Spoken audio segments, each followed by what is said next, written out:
Premier élément de l'étude de Julien Freud, c'est que toute essence a pour fondement une donnée de la nature humaine.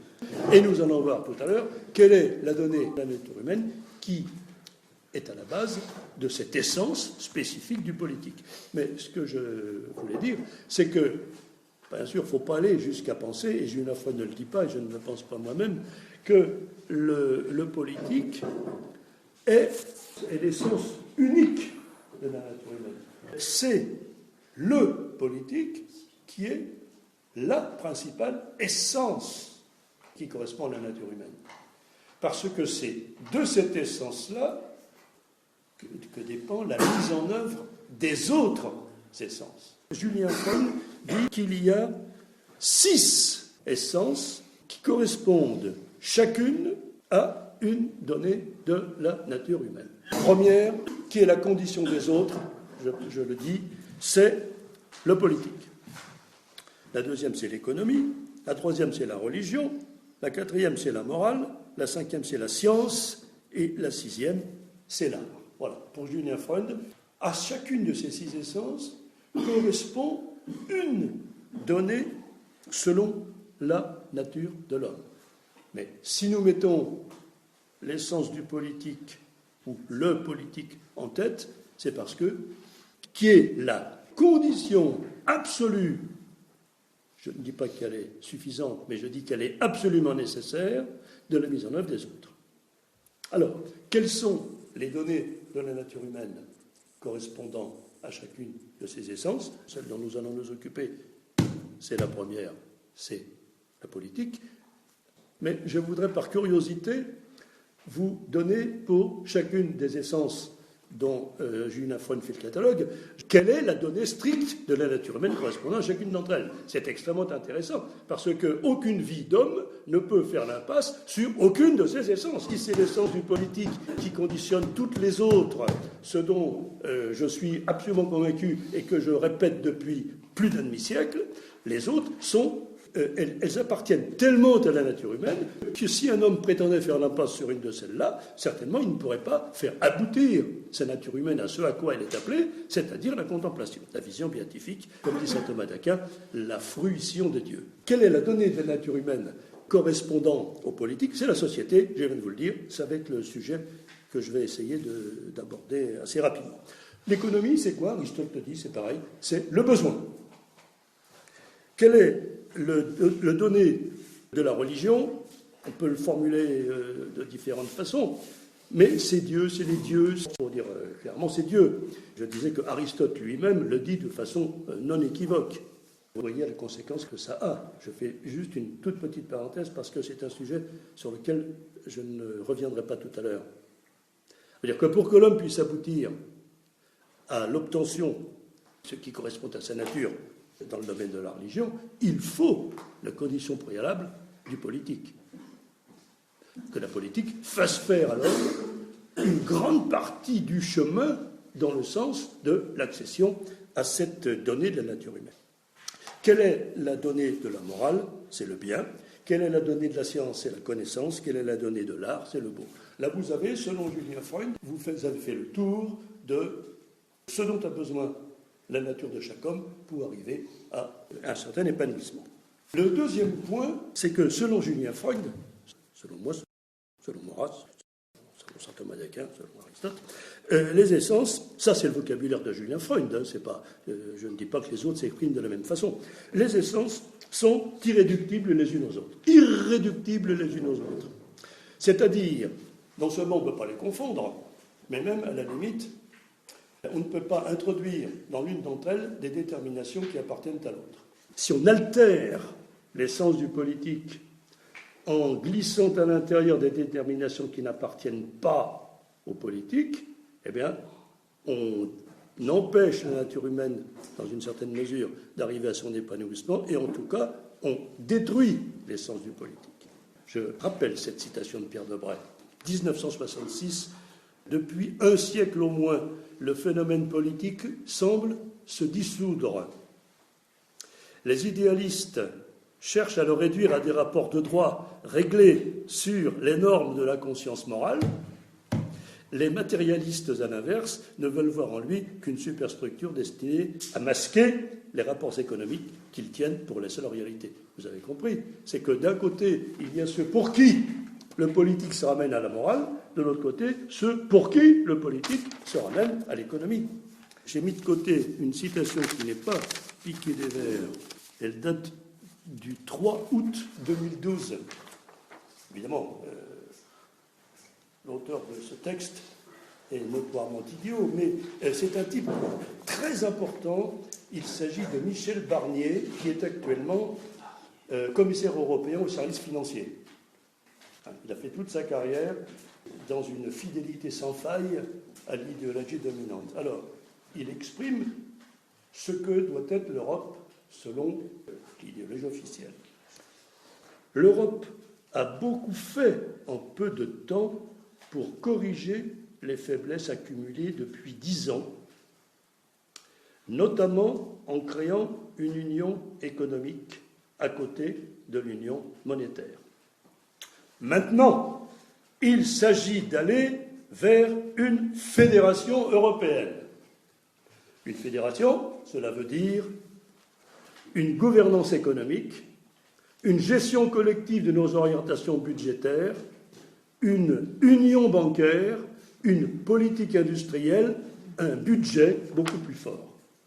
Évidemment, moi je ne défends pas du tout l'Union européenne, mais ce qui est intéressant là-dedans, c'est que pour cet eurocrate et technocrate diplômé qu'est Michel Barnier, une union, une fédération, c'est-à-dire fédération, c'est une entité qui a une portée de nature politique. Eh bien, si vous lisez ce texte, il n'y a rien de politique, rien. Pour lui, une fédération, c'est-à-dire une structure de nature politique, qu'est-ce que c'est? Eh bien, c'est ce que je viens de vous dire, une gouvernance économique, une gestion collective des orientations budgétaires, une union bancaire, une politique industrielle, un budget beaucoup plus fort. C'est clair, c'est net. Ce gars-là, les matérialistes, dit Debray, aux marxistes, les matérialistes, à l'inverse, ne veulent voir en lui, c'est-à-dire le phénomène politique, qu'une superstructure destinée à masquer les rapports économiques qu'ils tiennent pour les seules réalités. On en accuse les marxistes, à juste titre, mais parce que c'est Marx qui dit que le politique est une superstructure de l'économie. Mais au fond, que dit Barnier? En quoi ce que dit Barnier, ce grand libéral, est-il différent de ce qui est dénoncé ici par Pierre Debray chez les matérialistes? Il n'y a aucune espèce de différence. Ça veut dire que pour ces gens-là, il n'y a pas, au sens propre, d'essence du politique. Ils absorbent le politique dans l'économique. Et il y en a d'autres qui absorbent le politique dans le moral. Celui qui a vraiment abordé le sujet et qui l'a traité à fond, c'est le plus grand thomiste, selon moi, du XXe siècle, c'est Marcel Decort. C'est lui qui a bien fait le départage entre politique et morale. Mais le danger de la contamination de l'un par l'autre, ou plus exactement même de l'absorption totale de l'un par l'autre, est aussi grand dans l'absorption du politique par l'économique que dans l'absorption du politique par le moral. Bon. Donc, le point sur lequel j'ai un peu développé là, c'est l'idée que les essences sont absolument irréductibles les unes aux autres. Absolument irréductibles les unes aux autres. C'est-à-dire que c'est à l'intérieur de chacune d'entre elles qu'on doit trouver les déterminations selon lesquelles peut se produire l'action correspondante. Alors, pour ne pas entrer immédiatement dans une situation polémique, je prendrai l'exemple de l'économie et je dirais que introduire des déterminations strictement économiques pour une décision de nature politique, c'est déjà faire dévier le politique en tant que tel. À la suite de ce que disait Pierre Debray en 1966, magnifique article, je dis que c'est ce que nous avons vécu, là, il dit, lui, depuis un siècle au moins, donc ça nous reporte à 1866, de cette période qui va de 1866 à 1966, date à laquelle écrit Debray. Il y a la révolution industrielle, tout au moins, pas la naissance de la révolution industrielle, mais installation formelle de la révolution industrielle. Il y a le ralliement.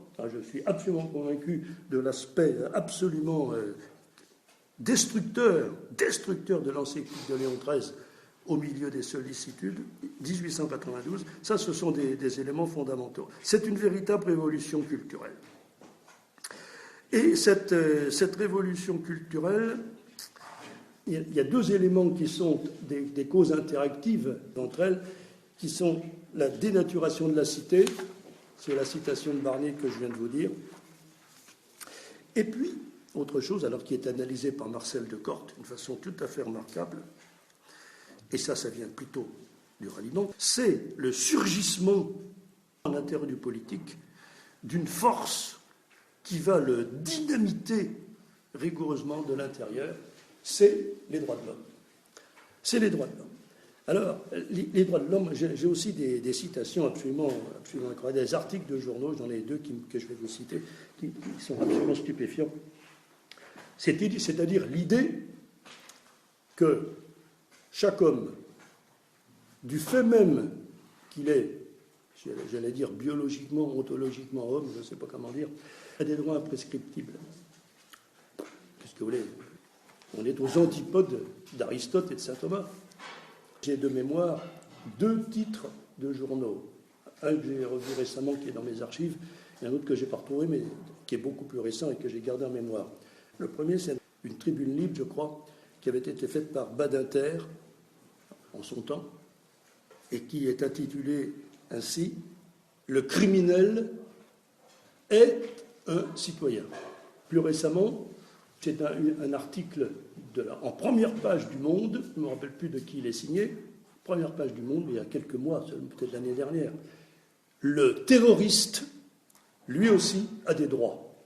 C'est la logique fondamentale des droits de l'homme. Mais c'est une logique qui dynamite la cité en tant que telle.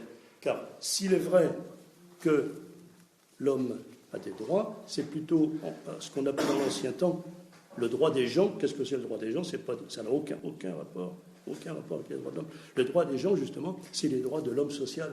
C'est l'homme qui a le droit de vivre avec sa femme, ses enfants, qui ne doit pas être traité avec une violence démesurée, qui doit être protégé autant que possible dans la cellule qui permet à la cité de tourner, etc. C'est ça le droit des gens. Ça n'a absolument rien à voir avec les droits de l'homme. Or, ces deux éléments, eh bien, sont tout à fait à l'opposé de ce que dit ici Julien Freund dans l'essence du politique. J'ai regardé dans l'essence du politique, il y a très peu d'occurrences, je vais vous le dire si je le retrouve. Il fait très peu allusion à Aristote. Il y a seulement 35 occurrences d'Aristote contre, je ne vais pas calculer parce qu'il y en a plein, que peut-être plus de 200 ou quelque chose comme ça de Carl Schmitt. C'est intéressant. Mais enfin, la logique de Julien Freund est incontestablement une logique aristotélicienne. C'est pourquoi nous devons être bien à l'aise avec lui. J'ai relevé 12, c'est beaucoup plus intéressant, 12 occurrences d'Auguste Comte. 12. Alors, Auguste Comte, il fait dans certains milieux figure de maudit. Seulement 7 de saint Thomas d'Aquin. Mais de bonnes citations, très bonnes citations, qui prouvent qu'il a parfaitement compris. Et en tout cas, comme je le disais tout à l'heure à propos d'Aristote, une ligne aristotélicienne, c'est aussi une ligne thomiste. Julien Freund était protestant. Mais en tout cas, il a parfaitement compris la logique philosophique en cause. Maurras, combien d'occurrences ? Une. Et encore tout à fait secondaire, tout à fait accidentelle. Bon, donc nous sommes quand même en très bonne compagnie. Pour simplifier les choses, je vais essayer de suivre le plan de Julien Freund, qui divise son travail en 3 parties. Donc nous allons dire un petit mot de chacune de ces 3 parties.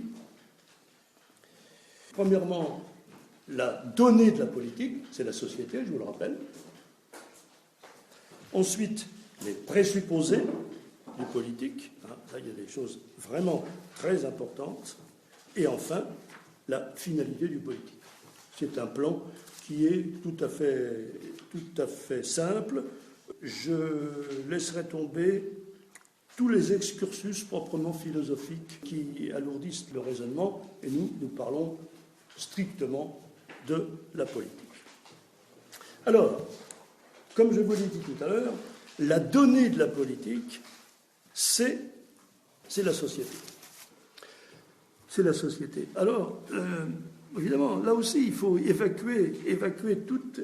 Si par hasard ça subsistait chez l'un d'entre vous, hein, je ne veux pas dire que ça existe effectivement en quelqu'un d'entre vous, mais il faut évacuer toute pensée qui permette de situer l'homme, tout au moins au temporel, évidemment, en tant qu'être solitaire.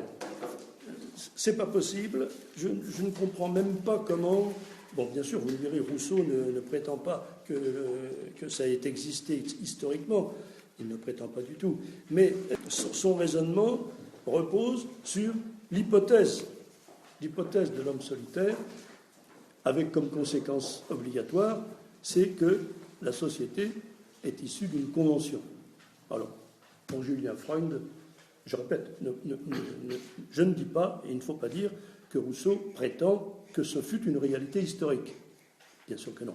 Mais le raisonnement repose sur ce concept. Pour Julien Freund, c'est une pure aberration. Penser l'homme séparément, ça fait un petit peu rire. Quand on parle de ça, il faut toujours se référer à la préface de Mes idées politiques, et je ne vous le relirai pas parce que vous devez le connaître par cœur, mais je le dis parce qu'il faut toujours en revenir là, c'est la parabole du petit poussin. Celui qui renonce à la parole du petit poussin, eh bien, celui-là se condamne. Je lis la parabole. Le petit poussin brise sa coquille et se met à courir. Peu de choses lui manquent pour crier « Je suis libre ». Mais au petit homme, il manque tout. Bien avant de courir, il a besoin d'être tiré de sa mère, lavé, couvert, nourri.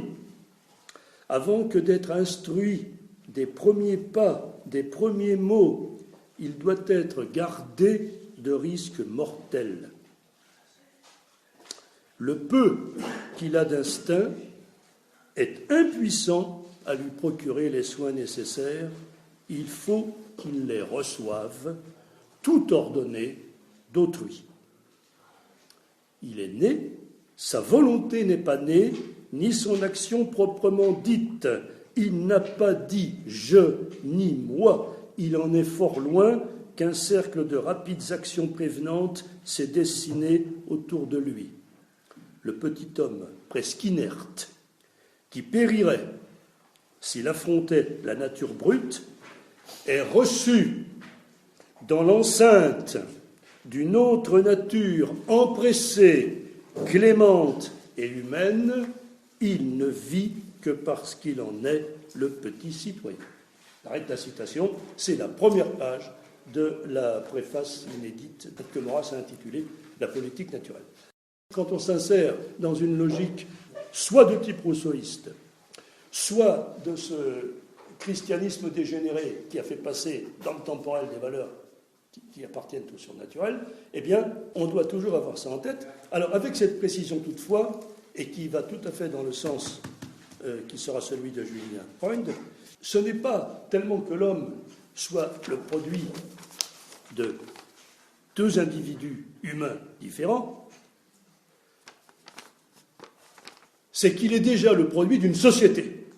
L'homme et la femme sont liés par un phénomène qui est le mariage naturel, lequel institue une société. Même si vous voulez, d'une façon quelconque, souligner un aspect individuel dans ce type de relation, vous avez le fait social. Et il y a une société d'un homme et d'une femme, et avec l'enfant, ils forment une société à 3 ou à 4. Ils forment une société, je ne peux pas dire autrement, ce n'est pas une juxtaposition de personnes, c'est une société. Et quand Julien Freund insiste pour dire que la société est la donnée de la politique, eh bien, il dit quelque chose qui correspond à une telle évidence mais je trouve parfois des choses inimaginables chez les adversaires. Il y a une citation que j'avais donnée dans une intervention précédente. Oui, on sort un petit peu de mon sujet, mais c'est pour vous dire des choses qui paraissent évidentes à mes adversaires et que moi je ne comprends même pas. Je peux vous donner la référence. L'auteur, je vous dirai tout à l'heure qui est l'auteur de cette citation, type que je ne connais pas, mais c'est ses fonctions qui sont intéressantes. Alors, voilà la citation. Le débat pour ou contre la gestation pour autrui concerne d'abord les militants LGBT, ça veut dire lesbiens, gays, bi et bon. C'est pas tellement le début de la phrase qui est intéressant, c'est la fin. Parce que ce qu'il dit, lui, à propos de la gestation pour autrui, on peut le dire de toutes les autres choses revendiquées par ce genre de personnage. Alors, ce débat concerne les militants LGBT, écoutez la fin de la phrase. Parce qu'il oppose un ordre naturel, virgule, c'est-à-dire un ordre moral, virgule, à une revendication de liberté et d'émancipation. Excusez-moi, mais c'est le genre de logique dans laquelle je ne peux absolument pas entrer. Comment est-il possible d'identifier un ordre naturel, sur le plan intellectuellement parlant, comment est-il possible? Je ne peux pas. On demandera à Gérard si c'est possible, moi je ne peux pas. Un ordre naturel, comment peut-on identifier un ordre naturel, un ordre moral? Ces gars-là refusent, au nom d'un refus de la morale, quelque chose dont ils reconnaissent par ailleurs que cela vient de la nature. C'est stupéfiant. Eh bien, ce que fait Julien Freund, c'est justement d'essayer de rétablir dans toute sa force, dans toute leur force, dirais-je, les exigences de la nature concernant l'homme social. Bon, donc je reviens, ça c'était un petit excursus, je reviens à ce que je disais, c'est-à-dire que d'après ce que nous constatons, et c'est la base de ce que dit Auguste Comte, c'est que l'homme est un être immédiatement social. Et pas n'importe quelle société, parce que Marx reconnaît bien que l'homme est un être social, mais pour lui c'est un être économique. Eh bien, selon Aristote, selon saint Thomas d'Aquin, selon Auguste Comte, selon Maurras, selon Marcel de Corte, selon Julien Freund, dénomination de la sociabilité de l'homme, c'est politique. C'est l'état politique qui lui est connaturel. Comme disait Aristote, un homme sans cité est soit moins qu'un homme, soit plus qu'un homme.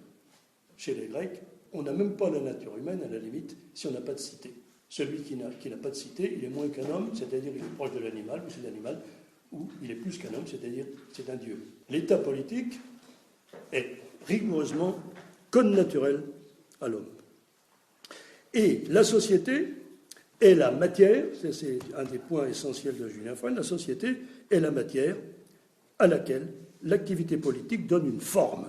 Donc la société est la donnée du politique, et la politique est l'activité grâce à laquelle la société prend une forme, sachant que les exigences sont les mêmes, mais il y a des variations dans la situation géographique, dans l'histoire, dans tout un tas de situations qui font que, même avec les mêmes exigences, eh bien, la société peut prendre des formes extrêmement variables, je répète, pourvu que les exigences fondamentales du politique soient respectées.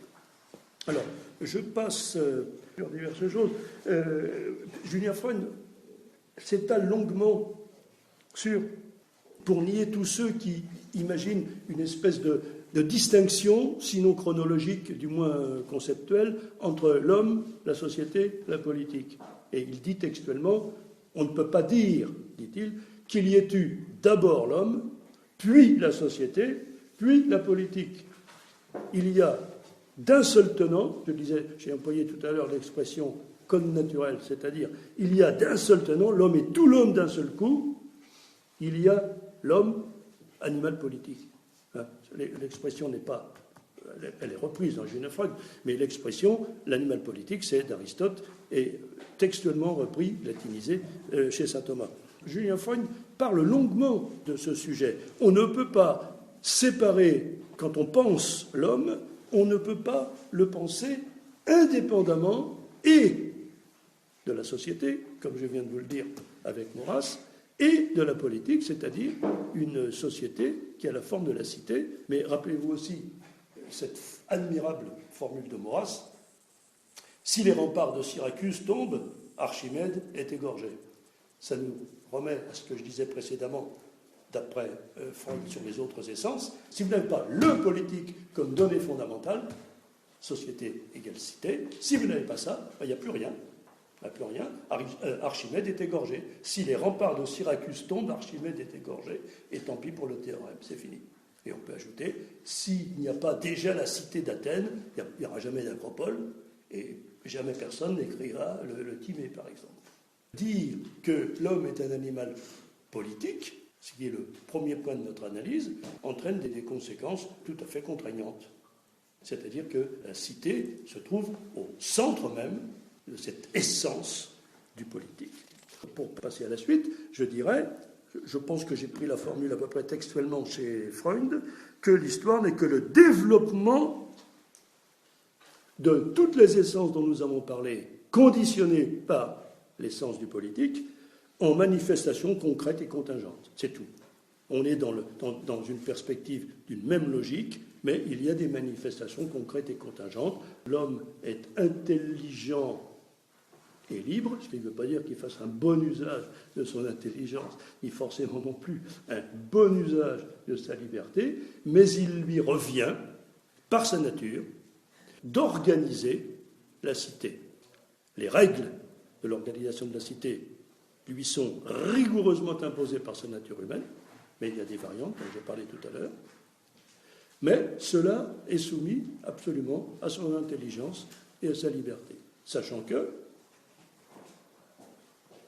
s'il trahit les finalités du politique, s'il se trompe sur les finalités du politique par lesquelles nous terminerons notre examen, eh bien, il faudrait qu'il en tire les conséquences exactement de la même manière que la pomme détachée de son arbre. Elle tombe et elle pourrit par terre.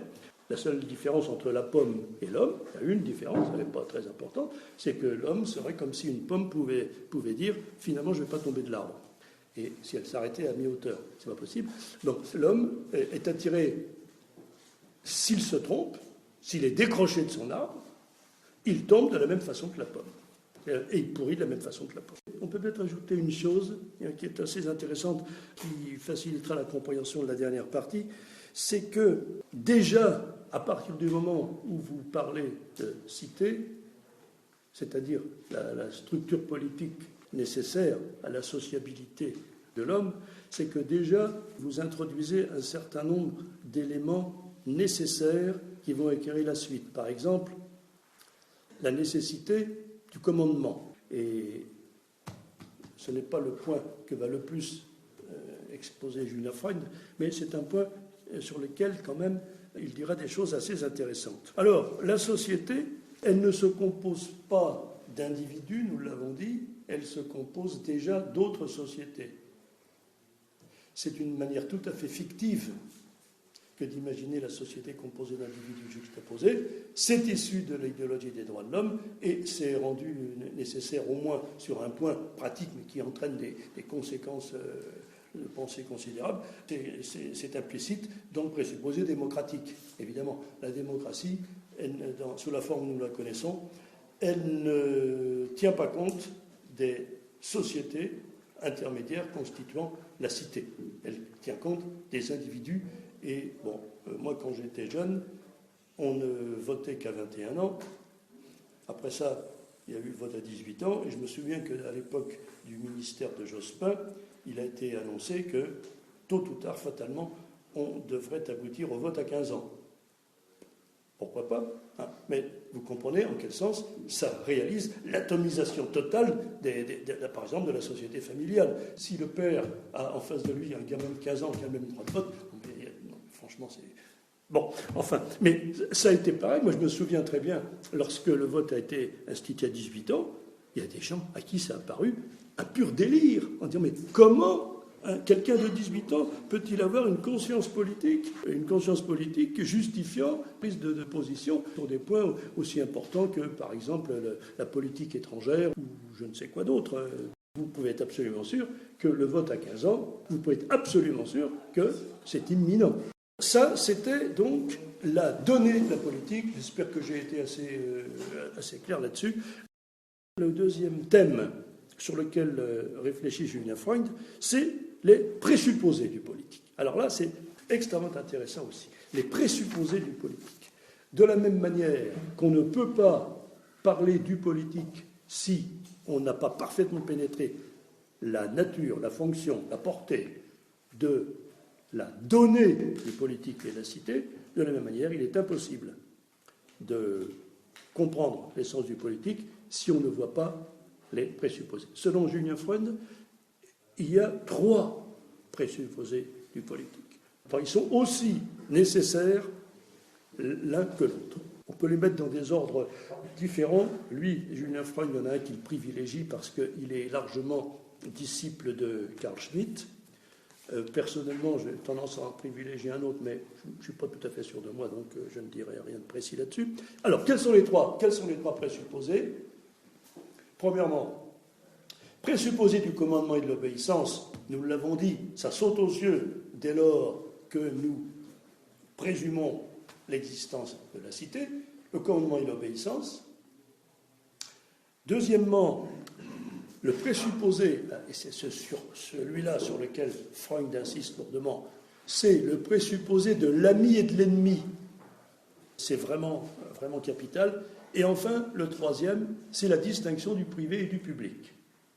Alors, comme je vous l'ai dit, Freund privilégie le deuxième parce qu'il est disciple de Carl Schmitt. Personnellement, je privilégierais plutôt le troisième, mais ils sont aussi nécessaires les uns que les autres. Il dit ceci: les présupposés sont les conditions absolues d'une essence. Les conditions absolues d'une essence. Faites bien la différence entre une condition et une cause. Plutôt, la cause, c'est ce qui donne naissance à quelque chose. La condition, je dirais, c'est plutôt ce qui en permet la naissance. Bon, les présupposés sont les conditions absolues d'une essence. Et là, on est au cœur d'une idée qu'il faut bien se mettre en tête, c'est que cela souligne davantage encore l'indépendance des essences les unes par rapport aux autres. Évidemment, si vous voulez faire contaminer l'essence du politique par l'économique, ces trois présupposés n'ont pas la même importance. Les deux idées que souligne Julien Freund sont que les présupposés sont les conditions absolues d'une essence, première idée. Deuxième idée, c'est que cela souligne l'indépendance des essences les unes par rapport aux autres. Premier point, donc, le commandement et l'obéissance, c'est que, selon lui, la politique prend sa forme par la manière dont on use du commandement et de l'obéissance. Même si le commandement et l'obéissance sont nécessaires, ils sont conditionnés par un certain nombre de circonstances et donnent naissance à divers types de régimes. Mais voici une citation que je prends chez Julien Freund parce qu'elle me paraît d'un élémentaire bon sens. Il cite le philosophe Alain et il le complète par 2 lignes. Quand 20 hommes soulèvent un rail, ils obéissent à un chef. S'ils discutent dans l'action, ils auront les doigts écrasés. Un grand carrefour est encombré d'autos veut un roi absolu. Ceux qui célèbrent l'ordre, le pouvoir fort, l'obéissance, disent des choses évidentes et que tout le monde sait. C'est la fin de la citation d'Alain. Et Freund ajoute, pourtant, ces évidences n'apparaissent pas à tout le monde, puisque d'aucuns ironisent volontiers sur ce texte. Il est vrai, ils montrent par là qu'ils n'ont jamais soulevé de rail. Bon, alors, on comprend bien que la relation du commandement et de l'obéissance se trouve au cœur du politique, quelle que soit la forme qu'on lui donne. Et là, le sujet n'est pas de discuter du tout, c'est pas du tout le sujet, discuter des formes de l'autorité. Bon, Maurras a des pages extraordinaires sur la comparaison entre autorité, souveraineté, liberté. nous guide déjà vers la pensée de Carl Schmitt. C'est que la légalité, c'est-à-dire il y a une certaine légalité dans l'obéissance, mais que la légalité n'est pas une fin en soi. Le commandement est fait pour le salut public, il n'est pas fait pour qu'on lui obéisse. Il n'est pas fait en tant que tel pour qu'on lui obéisse. Il est fait pour le salut public. Le cas du rail me paraît tout à fait démonstratif. Bon, c'est un peu rigolo, mais c'est tout à fait démonstratif. Donc, on n'est pas soumis à la légalité en vue d'obéir au pouvoir. On est soumis à la légalité si le pouvoir est orienté au salut public. Alors là, il y a un thème de discussion, ce n'est pas forcément essentiel chez Julien Freund, mais c'est un thème de réflexion qui me paraît assez intéressant. Donc, à ce titre-là, Julien Freund peut parler légitimement de la dialectique du commandement et de l'obéissance. Alors, définissons-le, si vous voulez, c'est que le commandement s'adresse à d'autres volontés en vue de réaliser une œuvre commune au profit de l'ensemble de la collectivité. Et Maurras, sur ce point-là, fait une remarque tout à fait essentielle. Il dit qu'on a déjà fait la moitié du chemin dans l'obéissance lorsque le commandement a été justifié au nom du bien commun. Si l'évidence que le commandement est justifié par le bien commun, eh bien, on a déjà fait la moitié du chemin dans l'obéissance, et je dirais qu'à ce moment-là, Freud en parle de cette hypothèse, et à ce moment-là, on n'a presque plus besoin de police. La police est d'autant plus puissante, d'autant plus nécessaire d'un côté, d'autant plus puissante, que l'évidence du bien commun dans le commandement ne va pas de soi. Donc ça pose franchement le problème fondamental de la souveraineté. Ce commandement, dans le sens où nous en parlons, il est créateur de l'ordre, il établit l'ordre et il fait progresser la société. Et j'ai relevé cette citation que l'on connaît d'ailleurs d'Auguste Comte, c'est que le progrès est le développement de l'ordre. Et dans ce domaine-là, la liberté, ce n'est pas une liberté de choix rigoureusement, c'est une liberté d'adhésion à l'évidence collective. L'autre point qui correspond, c'est l'exemple du rail dont je parlais tout à l'heure, l'autre point qui est tout aussi nécessaire, c'est la subordination de l'ordre individuel à l'ordre social. Julien Freud en parle longuement, mais c'est un thème qui est tout à fait important chez saint Thomas d'Aquin, puisque avec des expressions qui nous sont même, pour nous, un petit peu difficiles à comprendre, puisque ça nous paraît un peu extrême, il dit que l'homme ne peut être pensé qu'en tant que partie du tout qu'est la société. Et que c'est la partie qui se doit au tout, et non pas, en quoi que ce soit, le tout qui doit quelque chose à la partie. Le premier des présupposés du politique, c'est le commandement et l'obéissance. Le deuxième, c'est la notion de l'ami ou l'ennemi. Il en fait quelque chose de très important. Pour Carl Schmitt, repris intégralement là par Julien Freund, c'est que la cité, aucune cité ne peut se penser toute seule. C'est-à-dire que dès que vous pensez une cité, vous en pensez forcément au moins deux. Et le chef, celui qui exerce le commandement, le souverain, c'est celui qui a le pouvoir de désigner l'ennemi.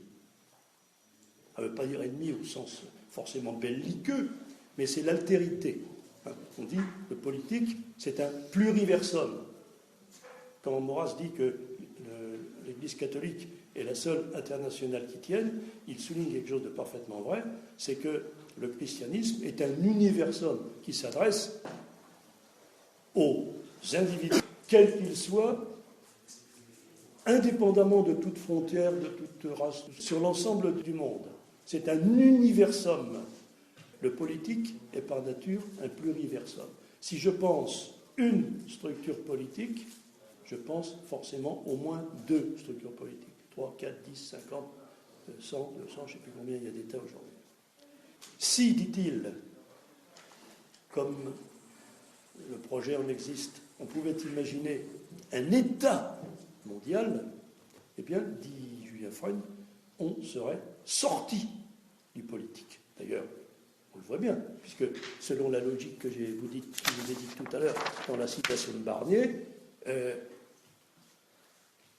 l'ordre politique, que eux visent pour l'Union européenne, mais qu'à terme, ils visent pour le monde entier, cet ordre politique, il serait purement et simplement au service du fonctionnement de l'économie. Donc, si on imagine une seule structure politique mondiale, dit Freund, eh bien, on sort du politique. Et alors, qu'est-ce qui se passerait dans ce cas-là? Qu'est-ce qui se passerait? Automatiquement, le politique se reconstituerait indépendamment de la structure mondiale, parce que la nature de l'homme en fait un animal politique, bien sûr aussi économique, etc., mais politique, et politique dit pluriversal. La distinction entre l'ami et l'ennemi est une distinction de nature strictement politique, et qui est nécessaire à l'existence de la société politique. Le souverain, c'est celui qui désigne l'ennemi, mais en désignant l'ennemi, dialectique du commandement et l'obéissance, le souverain, par le fait même, ordonne de tuer.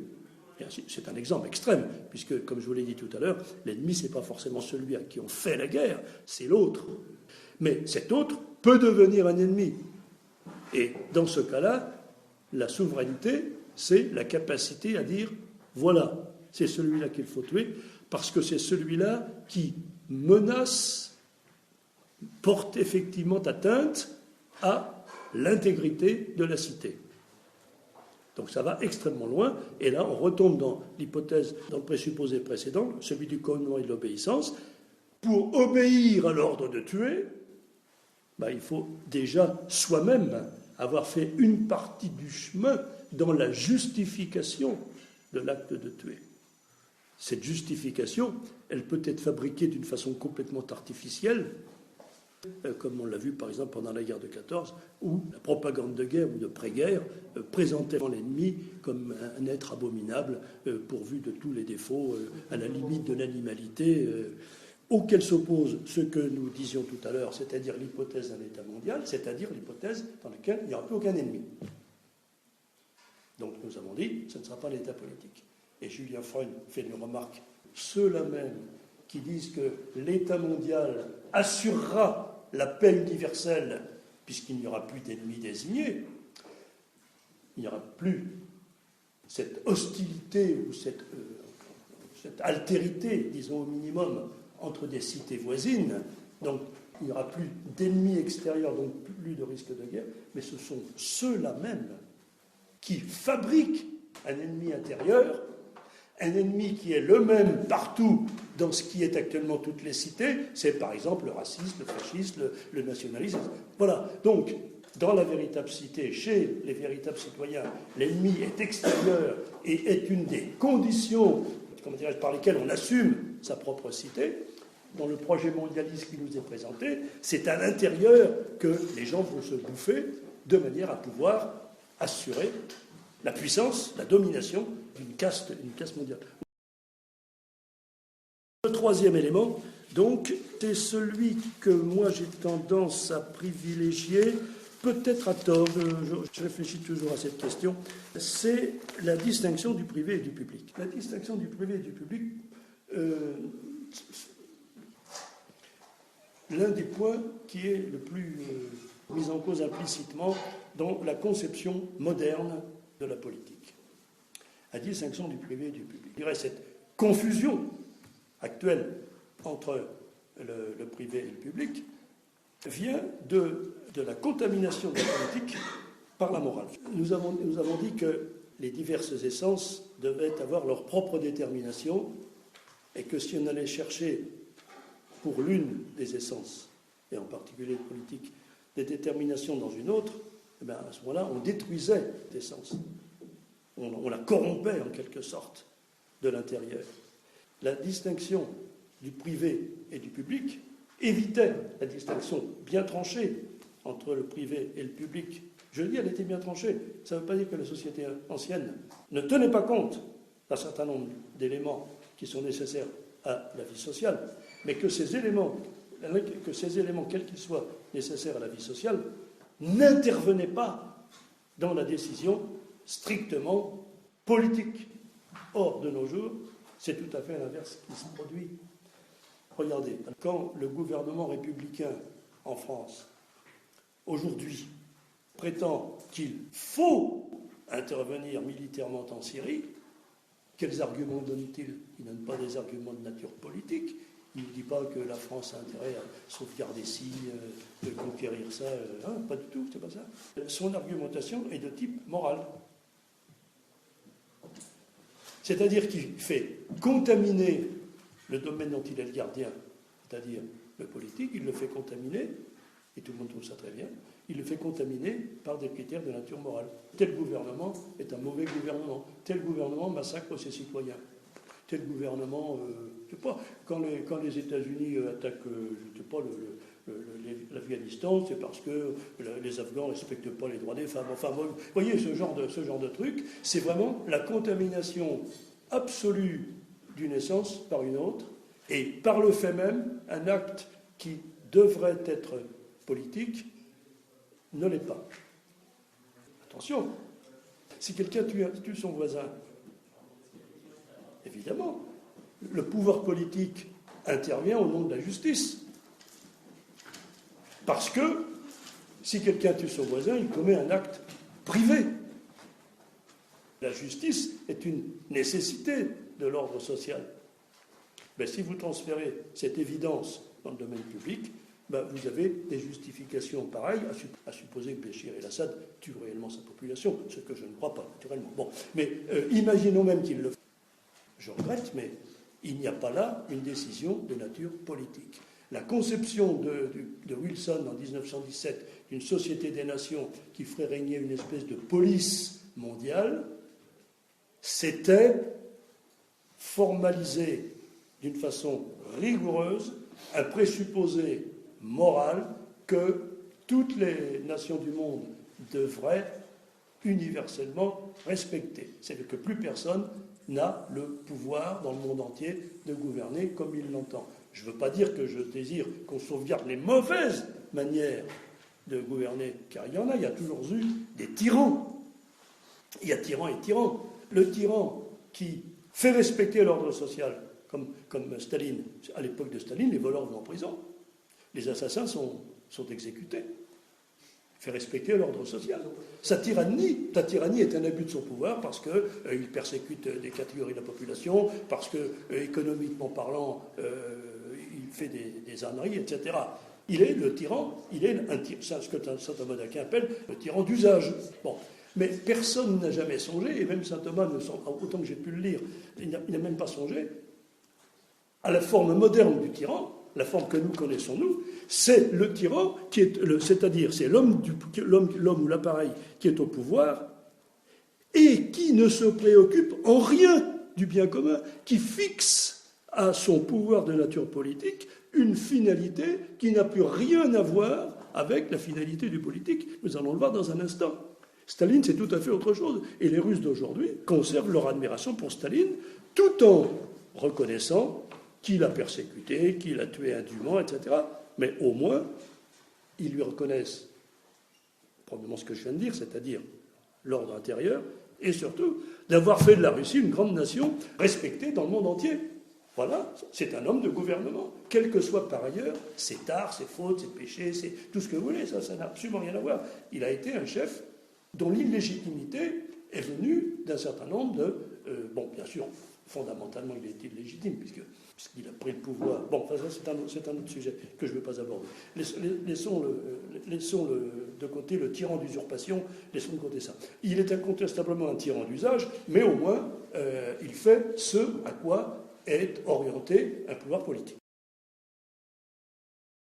Cette distinction du privé et du public me paraît l'aspect déterminant qui donne sa caractéristique aux politiques. Et lorsque j'entends, j'ai des citations ici absolument stupéfiantes, pour moi affligeantes, c'est Un message du Conseil permanent de la Conférence des évêques de France à l'occasion des élections en octobre 2006. Pour moi, c'est le type même de la confusion du privé et du public. Alors, écoutez ceci.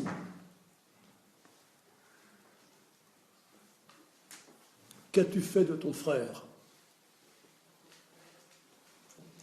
Cet appel à la conscience de l'homme a traversé les âges.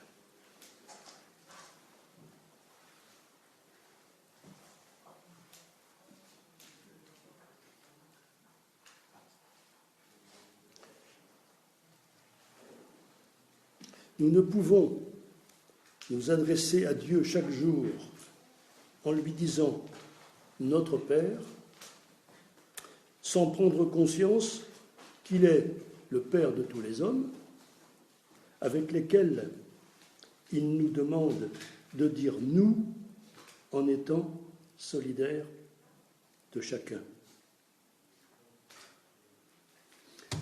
Évidemment, au sens surnaturel, c'est tout à fait exact. Mais ce texte que je viens de vous lire est fait dans le sens où ils veulent justifier l'accueil de l'immigré. Alors, on peut très bien trouver des raisons naturelles. Je veux bien discuter, moi, des raisons naturelles. Je suis capable éventuellement de discuter sur les raisons de nature politique, selon lesquelles les immigrés sont nécessaires pour faire monter les salaires, pour résorber le chômage, des choses comme ça. Bon, je veux bien qu'on discute de ça. Mais invoquer comme devant être des causes de décision du pouvoir politique des raisons tirées de l'Évangile, moi, ça me paraît absolument insensé. Insensé. C'est logique dans la suite du ralliement, mais selon moi, ça s'appelle la confusion du privé et du public. L'amour du prochain est une nécessité pour chacun en vue de son salut. Incontestable. Incontestable. Je me rappelle aussi les arguments du pauvre cardinal de Lyon, qui est pourtant loin d'être un imbécile, le pauvre cardinal de Lyon, sur ce qu'on appelait le CPE, Barbarin, oui, CPE. Mais qu'est-ce que vous voulez ? Si une entreprise n'a pas la liberté d'embaucher, de licencier selon sa propre finalité, c'est fini de l'entreprise, il n'y a plus qu'à la fermer. Il n'y a plus qu'à la fermer. Dire, comme ce pauvre cardinal, qu'il faut respecter les droits ou les je ne sais plus quoi. Mais d'accord. Ah oui, il ne faut pas pouvoir les parce que le projet du CPE, vous vous souvenez, ça donnait une latitude de licenciement immédiate de sa faute. Ce n'est pas respecté. Mais enfin, bien sûr, il faut respecter, bien sûr. Mais l'entreprise, elle a sa propre finalité, et sa propre finalité, c'est le profit. Et je dis ça dans un bon sens, dans la mesure où, si l'entreprise remplit sa fonction, cela rejaillit sur l'ensemble, et ainsi, elle s'insère parfaitement dans l'ordre public. Donc, me parler de respect pour ça, l'entreprise, elle doit avoir la liberté d'embaucher, la liberté de débaucher, point final, c'est tout. Avec des règles, certainement. Mais il ne faut pas invoquer un droit particulier à être conservé dans l'entreprise une fois qu'on est embauché. C'est nier rigoureusement la finalité de l'entreprise. Alors là, ce cardinal Barbarin, il fait passer une évidence du privé qui est une exigence de charité, une exigence de courtoisie, une exigence de ce que vous voulez. Je veux bien, le terme de charité me plaît beaucoup. Passer une exigence de charité qui vaut dans le domaine privé à des structures qui n'en dépendent en rien. C'est le troisième point abordé par Julien Freund. Le troisième point, c'est donc la finalité du politique. Alors la finalité du politique, bon, là, en un sens, c'est un petit peu plus simple parce que ce sont des choses qui ont été abordées d'une façon tout à fait explicite et très complète par les auteurs plus anciens. Globalement parlant, la finalité du politique, c'est exactement le bien commun. Alors là aussi, c'est un ensemble de contresens qu'on peut faire sur le bien commun. Le bien commun, c'est pas l'addition des biens particuliers, et c'est pas le bien de l'appareil du pouvoir, c'est les deux à la fois. Plutôt que bien commun, il préférait dire intérêt commun. C'est la même chose, je préfère bien commun quand même. C'est plus thomiste, ça correspond, quoique intérêt commun soit bien aussi, puisque ça souligne que le but du politique doit être à l'avantage des gens. Aristote dit que recherchent les hommes dans la cité? La famille leur donne le vivre et la cité leur donne le bien vivre. Donc on comprend, bien commun, c'est quelque chose qui va s'appliquer aux personnes, aux sociétés qui constituent la société supérieure qu'est la cité, et par une espèce de ruissellement aux personnes qui sont dans ces sociétés. Donc c'est le bien commun. Ce bien commun qui ne doit pas se résumer au bien économique, comme on le dit de nos jours. Moi, ça m'avait beaucoup frappé. Vous n'étiez pas né, mais je me souviens d'une campagne électorale, près de Gaulle, une campagne électorale où les deux derniers candidats, c'était des candidats de droite, c'était Pompidou et c'était un certain Poher, qui était président du Sénat.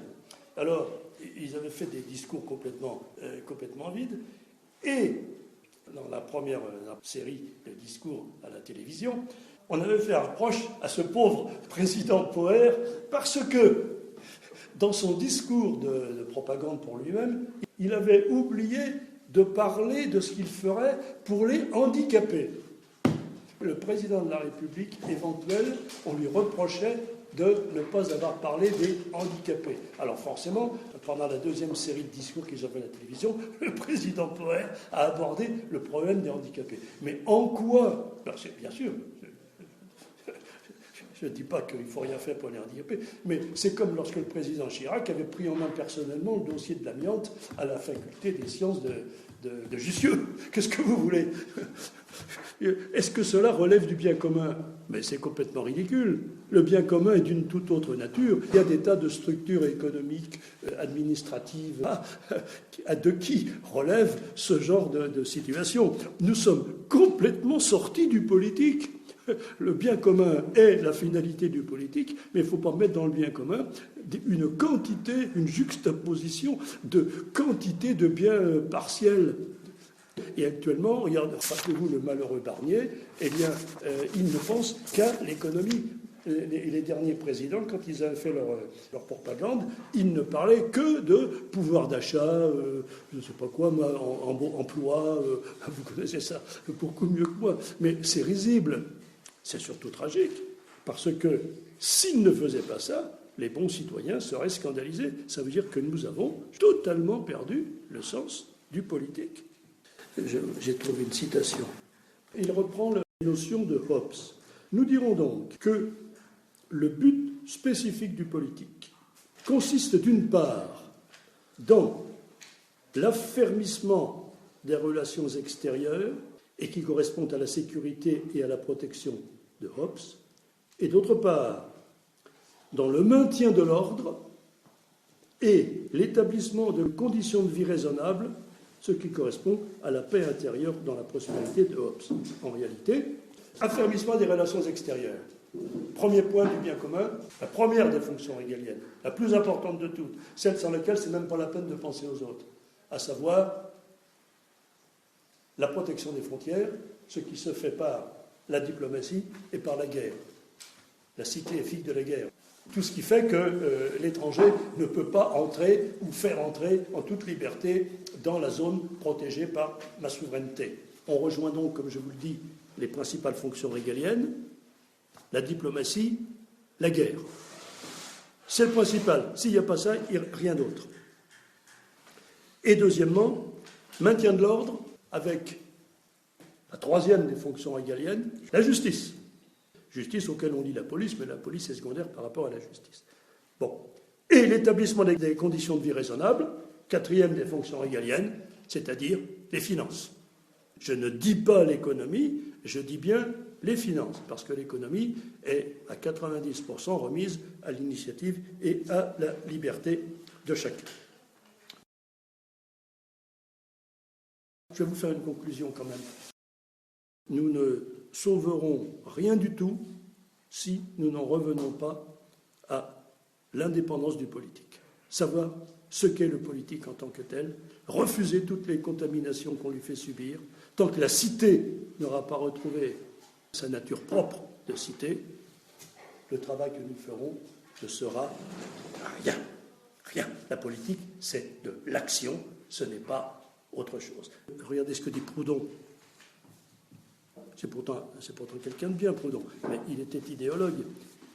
On agit suffisamment dès lors qu'on répand dans l'atmosphère intellectuelle les germes de la société future. Eh bien non. Ça, c'est pas de l'action et c'est pas suffisant. Je ne dis pas qu'il ne faut pas faire ça. Bien sûr que non. Bien au contraire, il faut faire ça. Mais l'action est d'une toute autre nature. L'action, c'est un exercice en direction du pouvoir politique. Ceci n'est pas en direction du pouvoir politique. Merci Philippe. Oui, j'avais une remarque sur la question du privé et du public. Il y a un cas qui me semble tout à fait central. C'est par exemple lorsque l'État, donc c'est un rebours, c'est pas la contamination du public par le privé, c'est le contraire. Et je crois que c'est ça la principale menace en vérité. Même si la menace philosophique de contamination, c'est plutôt le public par le privé. Dans la pratique, c'est lorsque l'État s'empare de domaines qui devraient normalement lui échapper. C'est exact, c'est tout à fait ça. C'est quand même le plus important en termes de. Je ne sais pas si c'est volume, mais c'est vrai. Je pouvais également parler de ça. Il y a évidemment l'éducation, la santé, absolument, l'économie. Tout à fait. Et la justice pour partie, enfin la police pour partie aussi. C'est-à-dire que lorsque la propriété privée n'est pas défendable par ses propriétaires, dans ce cas, le mot propriété lui est de son sens. Ah, mais je suis pleinement d'accord avec vous. Là, c'est plutôt l'État qui refuse de... Oui, alors, il y a des cas, effectivement, bien sûr... Bon, ce n'était pas dans la logique que j'avais abordée, mais c'est évident que autant la contamination du public par le privé est une catastrophe philosophique, autant la contamination inverse est dangereuse aussi. L'État ne doit pas se mêler de certaines affaires qui sont strictement de l'ordre privé. C'est l'évidence même. Et sur la question de la morale, la question de l'éducation ne relève pas de l'État en rien. C'est de la dictature, oui, la tyrannie ne dit pas dictature. Et lorsque l'État s'empare de l'enseignement moral... oui, évidemment, c'est une tyrannie. Ce que vous dites sur le fait qu'il ne défend pas la propriété privée, c'est un autre domaine. C'est que l'État refuse, au nom de certains principes, entre autres les droits de l'homme, d'assumer son strict devoir de justice. On m'a cité le cas... qui est peut-être faux, mais qui est tout à fait symbolique à ce sujet. Un bonhomme rentre chez lui le soir et aperçoit de la lumière dans son garage et comprend qu'il y a des gens qui sont en train de piller dans son garage. Alors, il rentre chez lui, il téléphone aux gendarmes pour leur dire « Venez vite, il y a des gens qui ont pénétré chez moi et qui sont dans mon garage. » Le flic lui dit « Sont-ils exactement chez vous ?»« Non, pas encore, ils sont dans le garage. » Alors aux gendarmes de dire « Écoutez, il n'y a pas beaucoup de monde en ce moment, bon, si on peut, on va venir. » Le type raccroche, redécroche et dit « Venez tout de suite parce que j'en ai déjà abattu 2. » Et les gendarmes étaient là dans les 3 minutes. Ça veut dire que ce qui intéresse les gendarmes, ce n'est pas la protection de la propriété. Ce qui intéresse les gendarmes, c'est de faire respecter une conception des rapports privés qui détruit l'ordre social. Dans le Code de 1830, il était strictement prévu que tout propriétaire se trouve face à une entrée par effraction nocturne a le droit de tuer. Il est dans la situation de défendre son propre bien. Alors on dit aujourd'hui, il ne faut pas faire justice soi-même. C'est vrai, c'est ça, à ça que sert la cité. La cité, elle sert, entre autres choses, à empêcher les vengeances privées. Mais encore faut-il que la société exerce la justice. Ce qui importe, c'est pas que ce soit pas chaque homme qui exerce la justice. Ce qui importe, c'est que la justice soit rendue. Alors évidemment, quand c'est remis à un individu, c'est facile de glisser vers la vengeance, auquel cas la société remplit un pouvoir de subsidiarité absolument indispensable. Mais encore faut-il que la société établisse sa justice. Si elle n'établit pas la justice, je reprends mon droit à la justice. Bien sûr, vous avez tout à fait raison. Votre intervention est parfaitement fondée. Quand nous disons que l'homme est un être social, il est un être social du début jusqu'à la fin. Il est inséré dans un ensemble de sociétés au sommet desquelles se trouve la cité, qui est la société supérieure. Il y a une citation de Léon XIII qui schématise une croyance générale qui est fausse, à savoir que la cité a été constituée volontairement par la réunion de plusieurs familles. Or, Julien Freund qui aborde il n'aborde pas la citation de Léon XIII, mais il aborde le thème de la confrontation entre la famille et la cité, et il dit ceci: l'homme est inséré dans un ensemble de société, dont les deux principales sont la famille et la cité.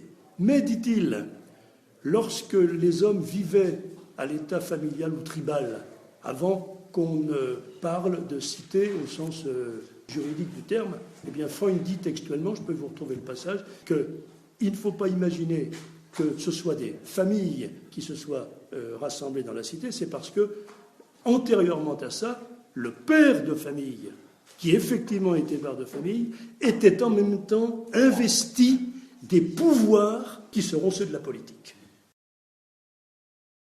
Antérieurement à la Révolution, il y a eu l'apparition de l'idéologie des droits de l'homme.